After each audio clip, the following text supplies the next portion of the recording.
Nosotros habíamos estado haciendo una serie que era introductoria a todo lo que es la Biblia. Habíamos terminado la semana pasada con las enseñanzas de por qué la Biblia es verdad. Ahora vamos a empezar una nueva serie que tiene que ver con los atributos de Dios. Básicamente siempre se va a llamar así. El Dios verdadero es, y ahí vamos a agregar el atributo que vamos a aprender. En el caso del día de hoy vamos a aprender de la santidad de Dios. El Dios verdadero es santo, santo, santo. Intencionalmente aparecen esas tres palabras ahí. La misma palabra repetida 3 veces. ¿Qué es lo primero que te viene a la mente cuando alguien te pregunta por Dios? Eso es muy importante. Si alguien te pregunta, ¿qué tú crees de Dios? Lo primero que te viene a la mente, eso es muy importante. Voy a leer un pensamiento de A.W. Tozer, que es un teólogo. Escribió un libro que se llama El conocimiento del Dios santo y dice lo siguiente: lo que nos viene a la mente cuando pensamos en Dios es lo más importante de nosotros. Es probable que la historia de la humanidad señalará que ningún pueblo se ha alzado a niveles más altos de su religión, y la historia espiritual del hombre demostrará que ninguna religión ha sido más grande que su concepto de Dios. La adoración será pura o baja según el lugar en el que el adorador tenga a Dios. Si tú tienes a Dios en un concepto muy bajo, tu adoración hacia Dios no va a ser la correcta. Por tanto, nosotros esperamos que a través de esta serie de enseñanzas nosotros aprendamos a tener un concepto bien alto de Dios. Hace 3 o 4 años, vamos a poner 5, cuando yo empecé a trabajar en el ministerio, mi esposa y yo empezamos a trabajar con un grupo de jóvenes en una iglesia. Y mi esposa les hizo esta pregunta: describan la Coca-Cola. Y todos empezaron, ¿te acuerdas, Emanuel? Todos empezaron, sabor dulce, efervescente. Bueno, podíamos estar hablando toda la noche de la Coca-Cola. Terminó aquello y mi esposa les dijo, describan a Cristo. No, es bueno. ¿Qué más? Todos se quedaron así. Lastimosamente, muchos de los que decimos ser cristianos somos capaces de describir las cosas de este mundo, pero no describimos a Dios. Lo que implica que no conocemos a Dios. Por tanto, lo más importante del mundo es la idea que nosotros tengamos de Dios y que esta idea se aproxime al Dios verdadero. En dependencia de la idea que tú tengas de Dios es como tú vas a vivir. Por ejemplo, si tú crees que una rata o una vaca es algo sagrado o es Dios, ¿qué tendrá más valor para ti? ¿La rata, la vaca o un ser humano? ¿Y por qué pongo este ejemplo? Los budistas y los hindúes, sobre todo, en la India creen que la vaca es un animal sagrado. Es el país que más vaca tiene en el mundo y es el país más hambriento del mundo. Uno de los más hambrientos, porque tienen considerado como un animal algo sagrado y no lo pueden matar. De hecho, si van a algunos sitios en la India o leen, se darán cuenta que hay un mausoleo, hay una parte religiosa muy especial para las ratas. Y eso está lleno de ratas. La rata es un animal sagrado. Sin embargo, el país se está muriendo de hambre porque gran parte de estas ratas se comen el arroz de los humanos. Nunca te vas a elevar por encima del criterio que tengas de tu Dios. En ese caso, ellos por supuesto no pueden tener a un hombre por encima de un animal. Si tú crees que el universo es Dios o que el humano puede llegar a ser Dios, ¿qué valor tendrá para ti las leyes morales absolutas de la sociedad? Si al final cada uno, como se cree que es Dios, puede dictar sus propias leyes. Entonces, lo que es verdad para ti, para mí es mentira. Si para ti matar es bueno, entonces yo tengo que respetarte tu punto de vista. Y eso es lo que está pasando en esta sociedad que vivimos, que está ensimismada, cada uno concentrado en sí mismo. Y por la opinión que tienes tú contra la mía, soy capaz de tomar un fusil y dispararte a 200 pies de distancia y matarte por una opinión diferente. Nunca te elevarás por encima de tu Dios, que en este caso eres tú mismo. Si tú crees que un pedazo de madera, un yeso o una estampilla es Dios, ¿qué pasará el día que tengas que decidir entre tu amuleto, tu estampilla o tu pedazo de madera y la vida de una persona? Nunca te levantarás por encima de tu Dios. Y me viene mucho a la mente, años atrás yo iba viajando a Venezuela, cuando estaba de misión allá, y delante de mí en la cola para chequear el equipaje de mano, había un señor que tenía un coco con unos ojos hechos de caracol, que era su santo. Bueno, por nada en el mundo ese hombre dejó ese coco. Ese hombre fue capaz de dejar su equipaje que su coco. Cuando tú pones delante de ti un Dios que es una imagen, cualquier cosa va a ser menos importante que eso. Y eso es muy frecuente, porque tú nunca te vas a levantar por encima de la idea que tú tengas de tu Dios. Ahora apliquémosle esto a nuestra vida, al dinero, apliquemos a los deseos de nuestro corazón, a las pasiones, a las cosas que nos gustan. Si ponemos cualquiera de nuestros deseos por encima de Dios, o lo podemos en el lugar de Dios, nunca vamos a estar por encima de eso. Dice entonces de nuevo, todos los problemas del cielo y la tierra, aunque se nos presentaran juntos y al mismo tiempo, no serían nada comparados con el abrumador problema de Dios, que Él existe, cómo es Él y qué debemos hacer nosotros como seres morales acerca de Dios. Cuando tú te creas un Dios, este Dios siempre va a depender de tu mente. Cuando cualquier persona se crea un Dios, va a estar a la altura de lo que Él espera, estará de acuerdo de la imagen de Dios que tú tienes en tu corazón, estará manchado por tus imperfecciones, porque todos somos imperfectos. Si yo me ideo una imagen, nunca va a estar al estándar que Dios espera, va a estar a mi gusto. Y si yo soy pecador, por tanto, lo que yo me estoy ideando va a ser pecador. Nunca estará a la altura del verdadero Dios y siempre será infinito, impuro. A veces te los puedes crear buenos y otras veces la gente se crean sus dioses malos, porque su Dios te tiene que defender. Y si tu Dios tiene que defenderte, pues no tiene que maltratar a otra persona incluso para defenderte a ti. Ahora bien, siempre será imposible dibujar al Dios verdadero en tu mente. ¿Por qué? Porque Dios es eterno, es infinito. Nadie se lo puede explicar. Tú no te lo puedes dibujar totalmente. Pero si esto es cierto, ¿cómo entonces nosotros podemos conocer a Dios? ¿Cómo podemos saber o tener una idea de lo que es Dios? Bueno, importante, la Biblia nos deja un rastro de las características de Dios. Y esto es lo que nosotros vamos a empezar a estudiar. Por eso toda esta introducción o aprender durante los domingos acá, que se llaman atributos o perfecciones de Dios. Las cualidades que Dios tiene, que muchas son diferentes a las nuestras y otras Dios en su soberanía las compartió con nosotros. Hoy vamos a hablar de la santidad, pero pronto vamos a hablar de la omnipresencia de Dios, que quiere decir que Dios está en todos lados, de la omnipotencia, que es un Dios todopoderoso, de la soberanía, de la misericordia, de la inmutabilidad, de la bondad de Dios, de la autoexistencia, del amor de Dios, que es una de las cosas que más hablan las personas. Ahora, no hace mucho alguien me comentaba que tenía una discusión con un amigo y ese amigo le decía que el Dios que él había aprendido o que había leído en el Antiguo Testamento era un Dios malo. Cuando usted lee el Antiguo Testamento, usted se va a dar cuenta que Dios fue capaz de destruir la humanidad por el pecado del hombre con un diluvio. Usted se va a dar cuenta que Dios fue capaz de destruir Sodoma y Gomorra por su pecado. Usted se va a dar cuenta que Dios mandó a entrar a la tierra prometida y matar a todo el mundo. Y eso genera en la mente de esta persona el entendimiento de que ese Dios es un Dios malo y un Dios asesino. Así mismo me dijo esa persona. Pero ¿por qué las personas piensan esto? Primero, porque leen las historias fuera de su contexto. Y segundo, porque no tienen un conocimiento adecuado de la santidad de Dios. Solo para que tengan, voy a darle este ejemplo, para que tengan un concepto cerca de la santidad de Dios. Yo soy médico, a mí me gustaba la cirugía y es lo que yo hice por algún tiempo en Cuba. Cuando tú entras a un quirófano, y ustedes lo han visto en las películas, te ponen una bata, ¿no? Y esa bata está sacada de un paquete estéril. Ahí no hay una bacteria, ahí no debe haber nada. Cuando tú le vas a pasar al cirujano una pinza, esa pinza no puede tocar absolutamente nada en el salón antes de que llegue a sus manos. Si cuando yo se la voy a pasar al cirujano, esa pinza toca la bata, el cirujano lo único que me va a decir es deséchala. Y tú dirías, ¿por qué hay que desecharla si esa bata se la acabó de poner ahora mismo y está estéril? No está contaminada. Bueno, eso a mí me dio una idea de la santidad de Dios. Dios no tolera absolutamente nada que no sea como Él. Imagínense que Dios sería esa bata y la pinza somos nosotros. Por muy limpio que nos creamos que estemos, estamos contaminados comparado con Dios. Y vamos a las Escrituras para ejemplificar esto. Vamos a Isaías, en el libro del profeta Isaías, del cual hemos hecho énfasis últimamente, en el capítulo 6 de Isaías, del versículo 1 al 8, vamos a leer y vamos a orar para poder que yo pueda predicar bien esto y Dios nos dé entendimiento. Amado Señor, te ruego, Padre, que a esta hora tú tomes control de esta palabra, Padre, que sea tu Espíritu guiándome, Señor, y que no pueda yo desviarme ni a izquierda ni a derecha. Perfecciónate, Señor, en mi debilidad y prepara nuestros corazones para entender este mensaje. Ayúdanos a comprender tu santidad y a actuar en consecuencia de ella, Señor. En el nombre de Jesús, amén. Amén.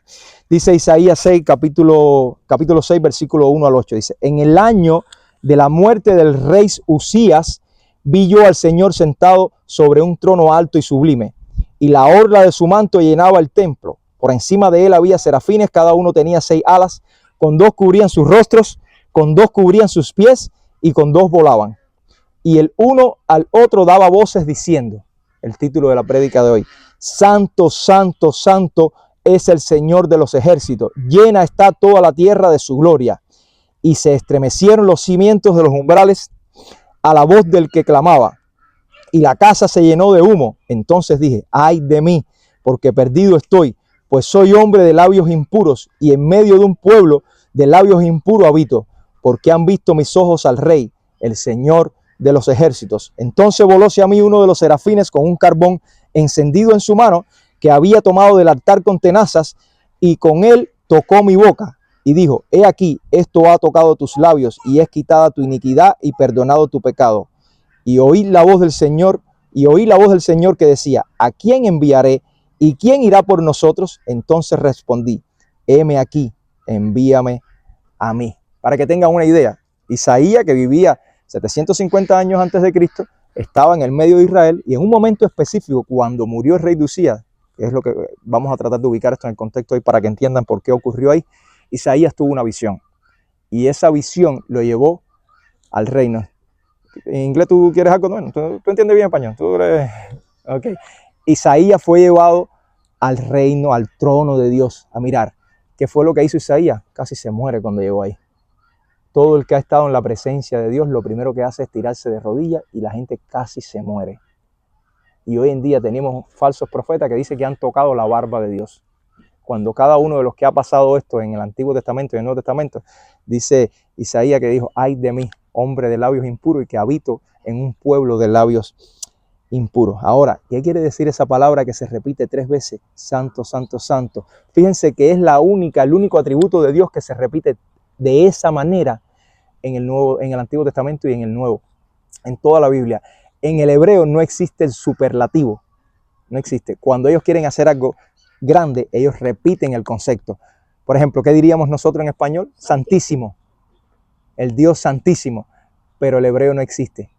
Y esa palabra solamente le está aplicada al santo. Por ejemplo, tú no te vas a encontrar en la Biblia el Dios todopoderosísimo, el Dios todoamorcísimo. Esas cosas no existen. Se le aplica nada más a la santidad de Dios. ¿Por qué a la santidad de Dios? ¿Qué quiere decir la palabra santo? Bueno, la palabra santo, tanto en hebreo como griego, quiere decir cortar, separar, apartar del uso común, completamente diferente. Fíjense, este es el último concepto más importante. Referida a Dios, ese Dios es ¿qué? Completamente diferente a nosotros. Te da una idea de que Dios está allá y tú estás acá. Expresa pureza moral total. ¿Por qué ustedes dicen, bueno, ¿y por qué me trae esta perorata? Familia, hermanos míos, si nosotros no conocemos a Dios como Dios es, terminaremos dibujándonos un Dios a nuestra forma, y eso es pecado, lo que se llama idolatría. En este caso, la santidad exige pureza de sus criaturas, de cada uno de nosotros. La santidad está fuera del alcance de la razón humana. Es por eso que nosotros no podemos entender. No podemos entender cómo la Biblia dice, bueno, si Dios está ahí, ¿cómo nos podemos acercar a Él si es tan santo? Cada vez que tú te acerques va a ser como un imán, te va a repeler, para que más o menos tengan una idea. Y es por esa santidad que nosotros necesitamos un mediador entre Dios y nosotros, que es Jesucristo. No nos podemos acercar a Él si alguien santo no nos cubre. Si alguien es como una capa que te cubre y tú dices, ahora puedo acercarme. Esa es la fundamentación de por qué nosotros necesitamos a Cristo. Santo no es lo que Dios hace. Nosotros podemos hacer cosas buenas, pero eso no quiere decir que nosotros seamos buenos.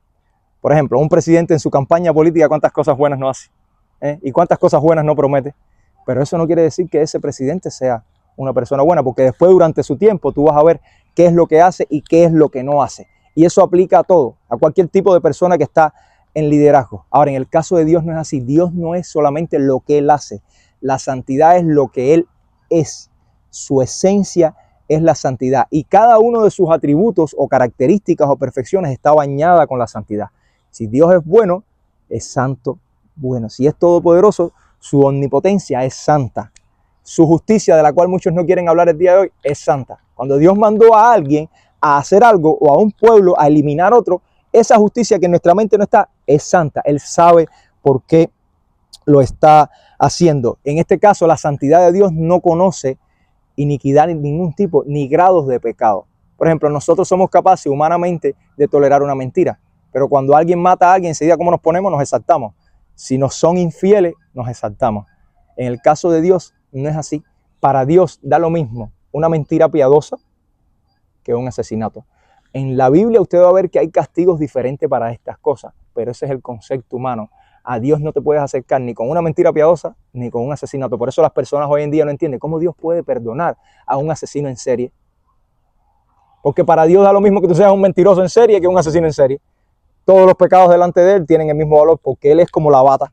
Que nada que sea pecaminoso, la bata del quirófano, nada que sea pecaminoso se puede acercar a Él. Fíjense cómo es esto, que en este pasaje que estamos viendo, los serafines, que son ángeles, que tienen una característica, y dice que los ángeles son libres de pecado, tenían 6 alas. ¿Qué hacían con 2 de ellas? Se tapaban los ojos. Con 2 de ellas se cubrían los pies.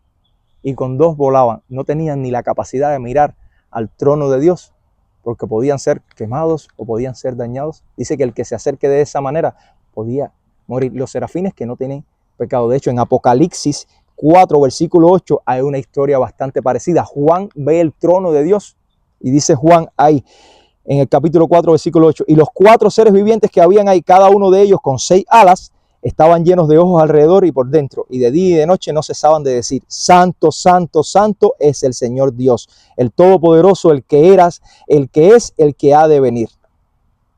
La santidad es casi imposible de entenderla, pero si la santidad es casi imposible de entenderla, ¿cómo nosotros podemos aprender algo?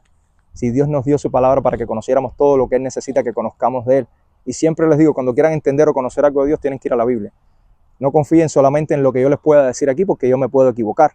Tienen que ir a la Escritura. La Escritura sí no se equivoca, yo sí me puedo equivocar. Si queremos conocer a Dios primero y su santidad, la podemos ver en sus obras. En Génesis 1, versículo 31 dice, y vio Dios que todo lo que había hecho, y he aquí que era bueno en gran manera, era perfecto. Después del pecado de Adán, ¿qué pasó en la humanidad? Cada cual agarró por su lado. Y cada cual hizo lo que le da la gana. Pero Dios creó todo perfecto. Esta creación, todo lo que usted ve aquí, es perfección de Dios. Perfección de Dios. De hecho, ¿quiénes son los únicos que no cumplen con la ordenanza de Dios? El ser humano. Las gallinas hacen lo que Dios le mandó a hacer. Los árboles hacen lo que Dios le mandó a hacer. La tierra hace lo que Dios le mandó a hacer. Nosotros somos los únicos que no hacemos hoy en día lo que Dios nos mandó a hacer. Porque todo lo que creó Dios es perfecto. Lastimosamente, por el pecado del hombre, la tierra fue maldita. Ahí en Génesis 3 aparece. La tierra fue maldita. De hecho, la tierra está esperando que Dios redima totalmente a su pueblo y glorifique a su pueblo para que la tierra salga de esa maldición. ¿Cómo más podemos conocer la santidad de Dios? ¿Usted quiere conocer la santidad de Dios? A través de su ley.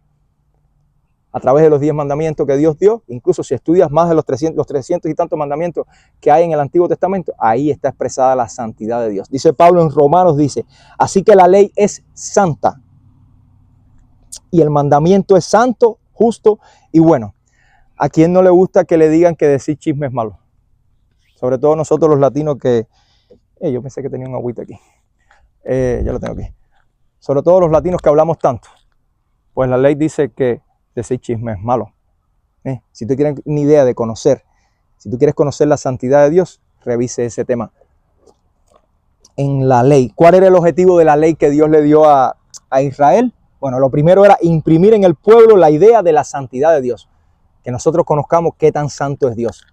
El no mentir, el no matar, el no cometerás adulterio, el honrar a tu madre y a tu padre, lo primero que te tiene que decir, así es Dios. Dios espera eso. Lo segundo es separar a su pueblo del resto que los rodea.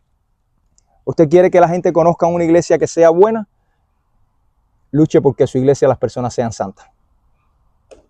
Repito, para los que no conocen, no estamos hablando de los que se visten de blanco. Ustedes saben estos santeros que se ponen cosas. No, no es eso lo que estamos hablando.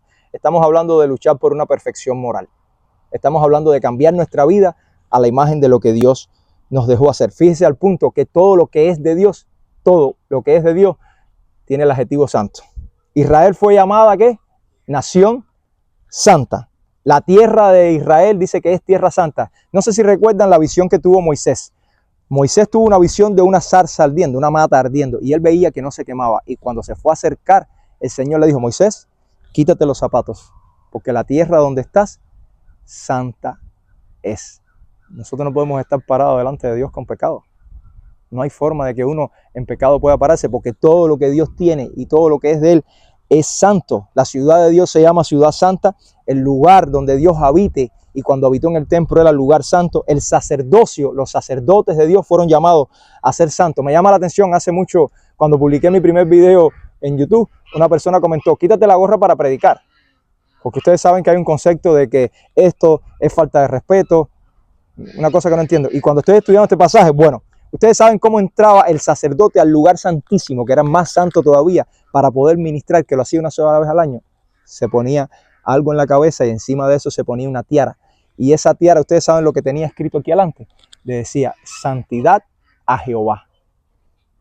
Me vino la atención, bueno, ¿qué tiene que ver la gorra si el sacerdote entraba con algo en su cabeza? Esto no me lo pongo yo por ningún, ¿cómo se llama?, fetiche o amuleto o nada de eso. Es por el ambiente en que estamos y el calor y el sol y todo eso. Ahora, santidad a Jehová. ¿Qué quiere decir esto? Que todo lo demás, una burla si nosotros no vivimos en santidad.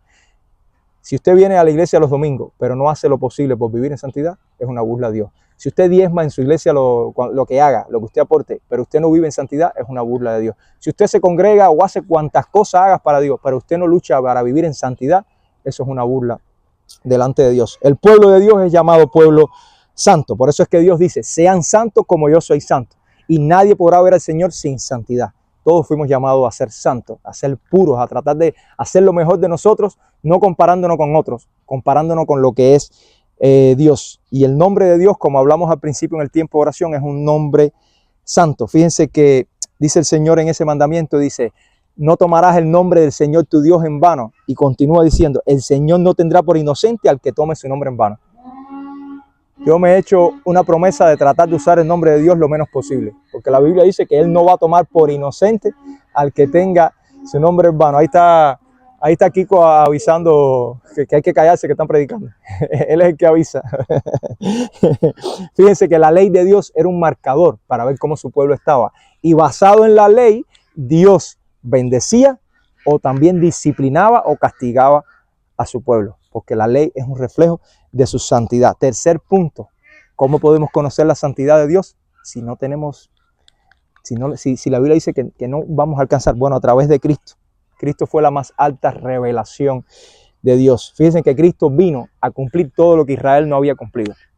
Cuando Israel sale de Egipto, Dios le da los mandamientos y le dice: sean así. Bueno, ellos lo que hicieron fue todo un desastre. Y ese desastre que ellos hicieron le costó estar 40 años en el desierto antes de entrar a la tierra prometida. Pues Cristo vino y dijo: yo no vine a derogar esa ley, yo vine a cumplir cada letra, cada tilde de la ley. Y es lo que hizo. De hecho, a Cristo, cuando lo interpelaron, ¿qué dijo él? ¿Quién de ustedes me puede decir que yo tengo pecado?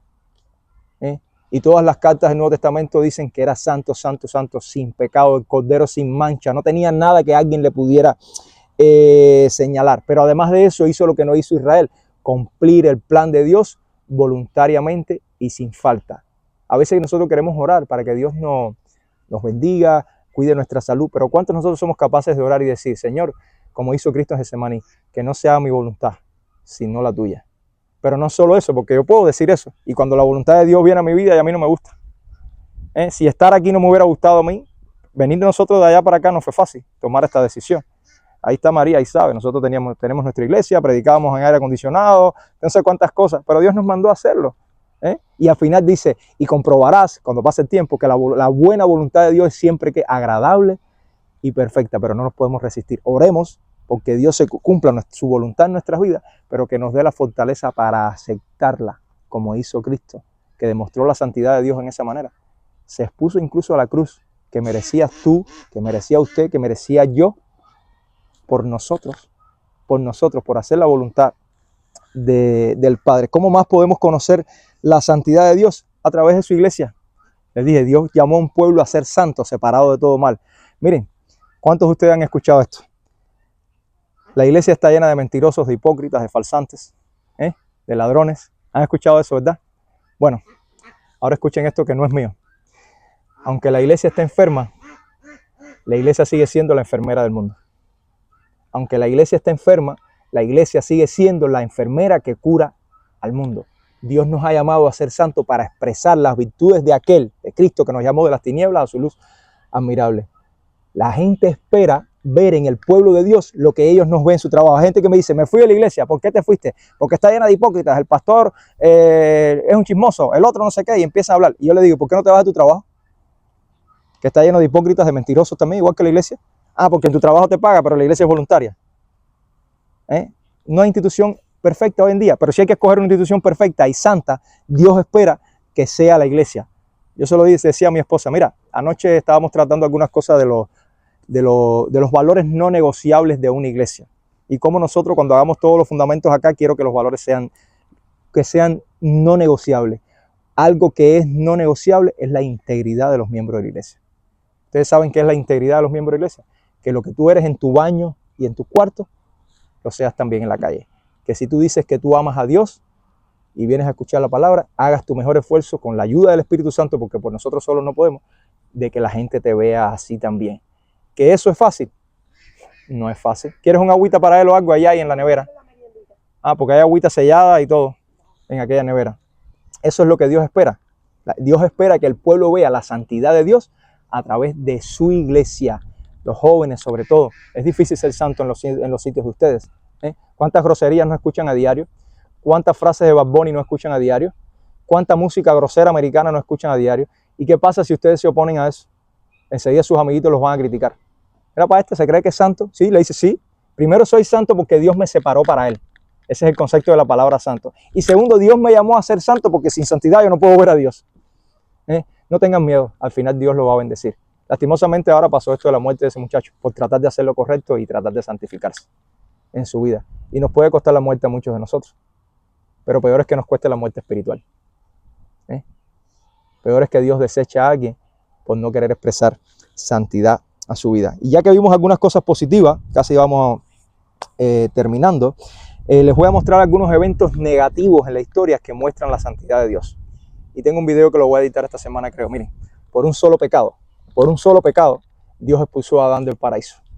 Fíjense si la santidad a Dios le es importante. Por comer de un fruto que Dios le dijo que no comiera, lo expulsó. Por un solo pecado, el hombre que trasladó a Israel por todo aquel desierto hasta la tierra prometida, no pudo entrar a la tierra prometida y Dios se lo dijo. Miren lo que dice Números 20, en el libro de Números, donde Dios cuenta parte de la historia y se hacen genealogías de lo que pasaba en Israel. Dice, y habló el Señor a Moisés, Números 20, capítulo 20, versículo 17, y habló el Señor a Moisés diciendo, toma la vara y reúna a la congregación, tú y tu hermano Aarón, y hablad a la peña, una piedra, a la vista de ellos, para que la peña dé su agua.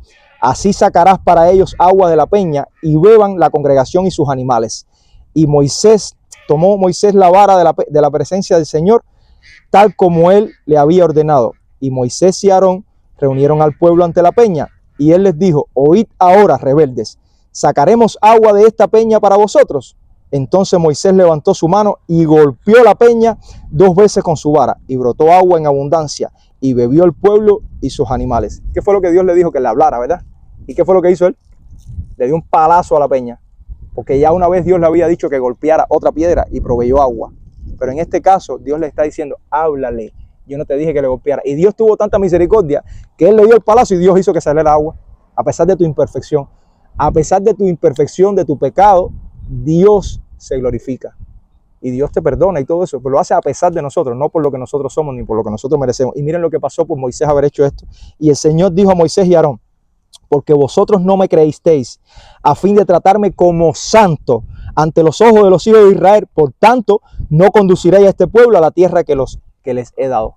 Por un pecado, por un solo pecado, un hombre que había hecho todo bien hasta ese momento, Dios no le permitió entrar a la tierra prometida. Y nosotros tomamos en poco el pecado, en poco lo tomamos, muy en poco, cometemos adulterio, somos orgullosos, amamos más el dinero que las cosas de Dios.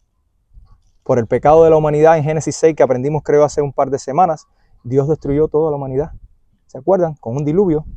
Que alguien me dijo, no me creo el diluvio. Vaya al Gran Cañón y vea las evidencias del diluvio en las capas de tierra en el Gran Cañón.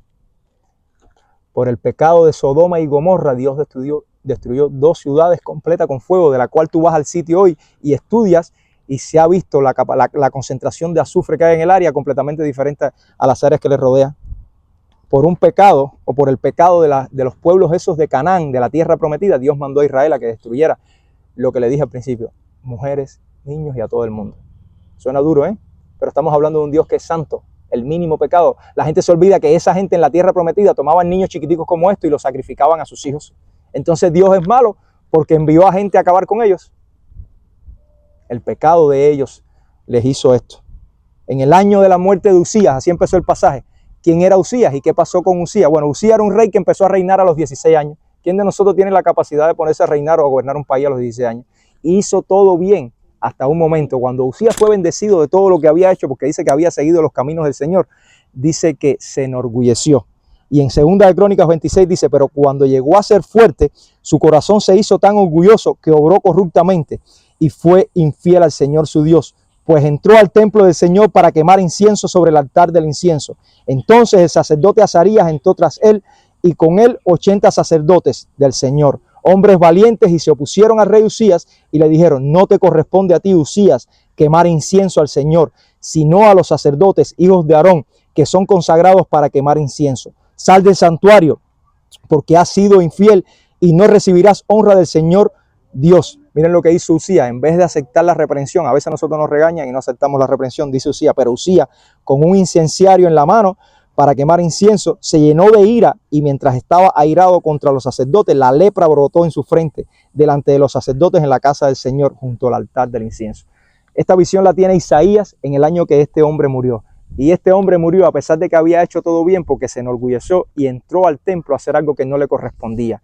Dios destina cosas que le corresponde a cada cual. Dios destina pastores para que prediquen, Dios destina personas para que hagan alabanza, personas para que hagan esto, lo otro. Cuando tú no haces lo que te corresponde o te metes a hacer lo que no te corresponde, pueden pasar cosas malas en nuestra vida, porque estamos violando la santidad de Dios. Y tú dirías, bueno, si el hombre estaba tratando de adorar a Dios, no le correspondía. ¿Qué le pasó inmediatamente? Le brotó la lepra. La lepra era, te marcaba como contaminado y te alejaba de la vida ceremonial. Si a ti te daba lepra en ese tiempo, no podías venir a la iglesia. Si las mujeres tuvieran el periodo, no podían venir a la iglesia. Fíjense qué tan santo se representa a Dios en ese tiempo. Ahora, el hombre murió un año después de ese evento. Y en ese tiempo que él murió es que Isaías tiene la visión, asciende al trono y ve todo lo que está pasando. Por el pecado de la humanidad tuvo que ir Cristo a la cruz. Fíjense si el pecado y la santidad de Dios es importante. Y dicen que en la cruz Dios abandonó al Padre. La única vez que se dice que Dios abandonó a alguien. Cristo murió en la cruz y dice que el Padre lo abandonó a él para que hoy tú no te sientas abandonado por Dios. Miren lo que dice Mateo 27, versículo 45. Y desde la hora sexta, Cristo en la cruz, desde la hora sexta hubo oscuridad sobre la tierra hasta la hora novena. Y alrededor de la hora novena Jesús exclamó a gran voz diciendo, Elí, Elí, lema sabactani. Esto es, Dios mío, ¿por qué me has abandonado? Mateo dice eso, Señor, ¿por qué me has abandonado? Hermanos míos, por el pecado y por la santidad de Dios, Dios abandonó a Cristo en la cruz, porque Cristo se hizo pecado en la cruz. Fíjense la importancia que Dios le da a su santidad. ¿Ustedes quieren saber la santidad de Dios? Como un Dios bueno, un Dios amoroso, un Dios que es misericordioso, crea un infierno para las personas que no lo obedecen. Porque Dios es santo y la gente dice, ay, pero yo no creo que un Dios bueno, porque no puede separar la santidad de Dios del amor. Van de la mano, van todos de la mano. Ahora, Dios detesta el pecado. Mira lo que dice el Salmo 5. Los que se ensalzan no estarán delante de tus ojos. Aborreces a todos los que hacen mal o iniquidad. Destruyes a los que hablan falsedad. El Señor abomina al hombre sanguinario y engañador. Y Habacuc tiene una visión y tiene una disputa con Dios, por decirlo así, le protesta a Dios y le pregunta, Señor, mira todo lo que está pasando aquí. ¿No eres tú desde el principio, oh Jehová, Dios mío, santo mío? Muy limpio eres de ojo para ver el mal. Si puedes ver, ni siquiera puedes ver el agravio. Dios no lo puede ni ver. Eso quiere decir la santidad de Dios. Por eso yo siempre le digo a la gente, límpiense. Ahora, ¿qué importancia tiene esto en nuestra vida? Dice, bueno, esto es un conocimiento teórico. ¿Qué importancia tiene en nuestra vida? Bueno, miren lo que pasó con Isaías. Cuando Isaías sube y vio los ángeles cantando, santo, santo, santo, dice que Isaías dijo, ay Dios mío, he visto a Dios. Ese ay Dios, eso era un grito de terror. No es el ay de ahorita de un machucón en un dedo, no era un ay de la maldición. Cuando Jesucristo maldice a algunas personas, dice, ay de ustedes, escribas y fariseos. Dice, ay Dios, ay de mí, porque perdido estoy, pues soy hombre de labios inmundos. Y sobre todo no solo eso, cuando vio aquello, sino que vio que los ángeles, que son sin pecados, cantaban, santo, santo, santo. La gente no conoce su maldad y ustedes saben por qué, porque no tienen idea de la santidad de Dios. La gente no conoce a Dios no tienen idea de su santidad, se pintan un Dios acorde a sus deseos, como vimos al principio, y lo adapto a mis consecuencias y sigo así. Y aunque tienen la ley en sus corazones, como hemos hablado otras veces, porque todo el mundo sabe que robar es malo, mentir es malo, tomar la mujer de otro es malo, no obedecen porque el Dios que tienen en su mente no es un Dios santo. No hay Dios, dice la Biblia, dice que ellos dicen, no hay Dios. Y como no hay Dios, pues yo hago lo que me da la gana. ¿Qué más te dice esto? Te dice cuál es el patrón a seguir. Primera de Pedro dice, sino que, Primera de Pedro capítulo 1, versículo 15, sino que así como el que os llamó es santo, así también sed vosotros santos en toda su manera de vivir. Porque escrito está, sed santos porque yo soy santo. Eso es tomando referencia a algo que está en Levíticos 20:26. Y si invocáis como Padre a aquel que imparcialmente juzga según la obra de cada uno, conducíos en temor durante el tiempo de vuestra peregrinación. Dios te llama a ser santo porque Él es santo. No es un juego, hermanos míos. A todos nos cuesta trabajo. Yo estoy seguro que a mí me ha costado mucho trabajo en mi vida tratar de seguir esto y todavía me cuesta por la vida que yo traigo de atrás. Yo no tuve una vida, una cultura religiosa, ni nací en una familia cristiana.